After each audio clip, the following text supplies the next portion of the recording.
Next week na, eto na. Tatalakayin ng Committee on Justice ang tatlong impeachment complaint laban kay Vice President Sara Duterte. Ito'y sa oras na iparating na sa kanila ng Office of the Speaker. Kasi sa ngayon, dalawa na yung legal na impeachment laban kay Sara ang nakarating sa Office of the Speaker. Yung isa humabol pa. Pero ang report ngayon, sabay-sabay na itong ire-refer sa Committee on Justice para talakayin ng Committee on Justice. So, next week, kasi pagkagaling na matanggap ng Speaker ang mga impeachment complaint, 3 days lang yan sa opisina niya, ire-refer sa Committee on Rules, plenaryo, diretso sa Committee on Justice. Kaya po, yan ay yung pagtutuunan ng pansin ng 39 na mga membro plus yung mga ex-officio ng Committee on Justice led by Congressman Jinky Luistro ng Batangas. At kanyang gagawin daw po ang lahat. Kung ano ang ginawang proseso doon sa na-dismiss na kaso kay Pangulong Marcos, yun din ang proseso. Pero inamin din ni Castro na iba itong kay Sara Duterte. Kasi talagang magtatalo-talo talaga ang issue tungkol sa ebidensya. Naniniwala ang maraming mga congressman. Iba ang ebidensya sa impeachment ni Sara Duterte kaysa na-dismiss na impeachment laban kay Pangulong Marcos. Dahil yung kay Pangulong Marcos, 3 o 4 lang yung reklamo. Hindi daw paghuli kay Duterte, adik daw ang Pangulo, pumirma daw sa budget, at saka pagbuo daw ng ICI para pagtapan ng korupsyon. Lahat yun, speculation. Kaya nga, nireject ng komite at ng buong kamara ang kaso. Pero itong kay Sara, iba ito. Kasi merong perang nawala, confidential at intelligence fund. At may mga pangalang lumabas na di umano'y pinagkagastusan, ay hahanapin yun. Yung Madriaga report kasama sa ebidensya. Yung alleged AGK laban kay Sara kasama sa ebidensya. Korupsyon sa DPWH na merong mga testigo ng mga undersecretary katulad ni Yosek Mercado na tumanggap ng 50,000 pesos monthly sa loob ng 9 na buwan. Korupsyon, iyon ay ebidensya. So hindi lang pampolitika, kung hindi ebidensya ang titingnan sa Committee on Justice. Sufficient in form, sufficient in substance. Yun ang una at pangalawang tatalakayin.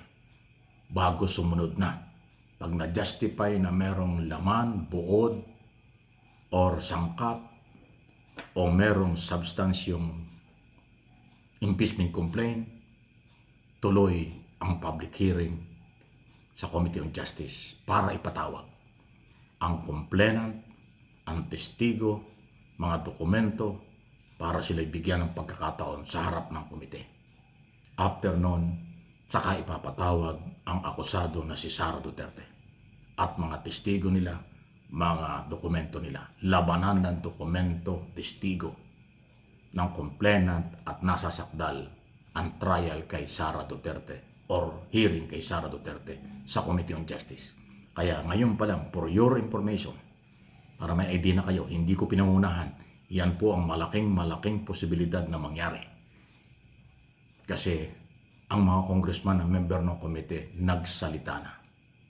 Iba ang magiging dating dahil may dokumento at ebidensya ang impeachment laban kay Sara. Huwag ninyong kalimutan, noong mga nakaraang taon, na-impeach na si Sara Duterte. Napigil lang ng Supreme Court dahil mabagal ang liderato ni Escudero sa Senado. Walang forthwith, kaagad-agad sa trial. Naging controversial.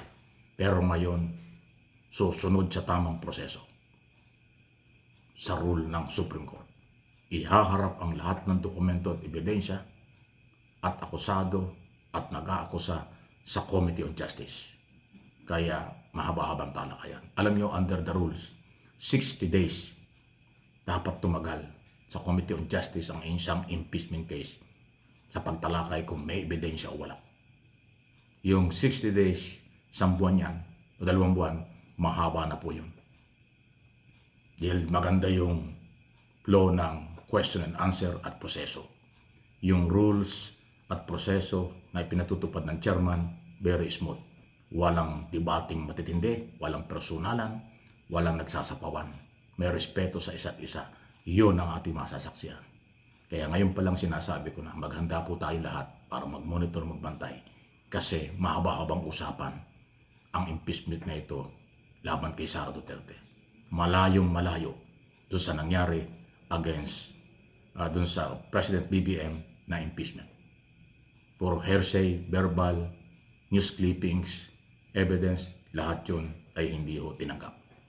Ito, malay-maleta, total uso ang maleta. Malay-maletang dokumentong dinala ng civil society, marginalized sector, Makabayan Black, Kaparian at ang mga madre ng mga complainant. Yun po yung tatlo Makabayan Black, Civil Society, Kaparian at Madre ang pangatlong complainant against Sara Duterte. Tsaka yung kabataan tindig Pinoy ng grupo ng mga Aquino, yung Batang Aquino.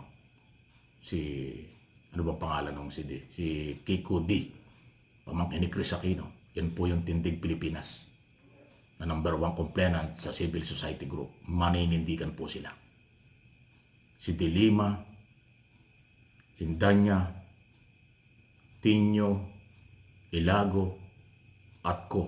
Yan po yung identify na mga congressman sponsor, nag-endorso ng 123 na impeachment against Sara Duterte. Ayan. Next week na yan. Kung hindi magbabago ang schedule. Next week yan, magsisimula na. Hindi matutulog sa pansitan ang chairman ng Committee on Justice. Kasi sa amin sa Batangas, yan ang pinanginindigan. Bawal magtulog-tulugan. Pag may trabaho. Bawal magtulog-tulugan sa pansitan. Pag dumating ang obligasyon, harapin at panindigan. Yan ang prinsipyo ng mga Batanggenyo.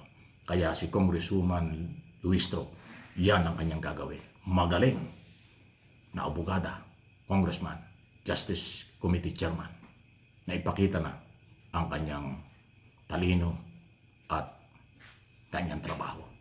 Paulit-ulit naman sinasabi niya, gagawin niya ang lahat at yun na yun. Suportado ng majority o halos lahat ng member ng committee. Alam niyo ang Committee on Justice, halos lahat yan lawyer, abogado, magagaling. Kaya alam nila.